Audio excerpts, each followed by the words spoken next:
Continue de parler justement du bloc avec Victor Henriquez. Bon midi, Victor. Bon midi, Marc-Claude. Bon, et François Blanchet qui faisait référence à Alain Terrien dans la prairie, qui dit, lui, avoir cogné à 5000 portes. Oui, ça a été des pertes crève-cœur comme ça. Mais si on revient sur le discours de Yves-François Blanchet hier, ça a fait quand même pas mal réagir parce qu'il l'a fait en même temps que le chef du NPD. Ça se fait pas vraiment, ça.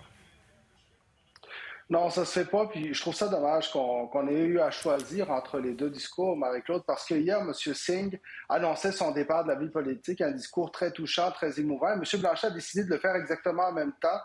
Pour un parti qui veut collaborer dans les prochaines années, ça me semblait un peu arrogant comme attitude.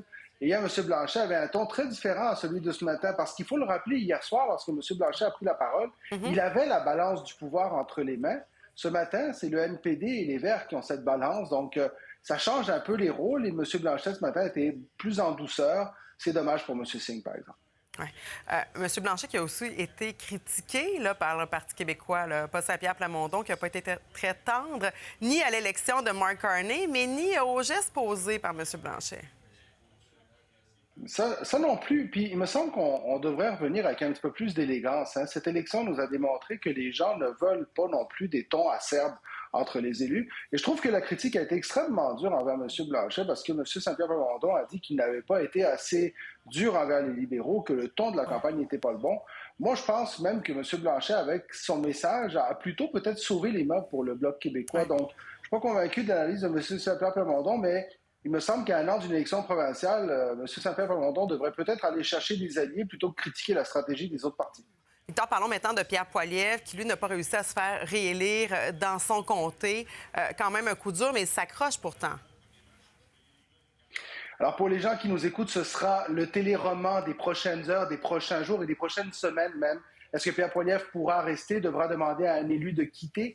Mais il y aura beaucoup d'attaques. Le Parti conservateur est très dur avec les chefs qui perdent. On a déjà vu ce matin les chicanes avec Doug Ford refont surface. Et ça va être une bataille à l'intérieur du parti, savoir si M. Poilievre peut rester, parce qu'il veut rester, mais est-ce qu'il pourra rester? Ça, c'est une question. Très rapidement, Victor, Mark Carney, gouvernement minoritaire, est-ce qu'on risque de voir de nouvelles alliances formées, là? C'est sûr qu'on va avoir de nouvelles alliances. On a un gouvernement minoritaire fort. Cependant, en ce moment, on est à quatre députés d'une majorité. Donc, oui, on pourra avoir des alliances, notamment avec le NPD, qui n'est plus un parti officiel, qui a 7 élus qui vont se chercher des amis et des causes. Alors, pour M. Carney, c'est quand même un minoritaire très fort.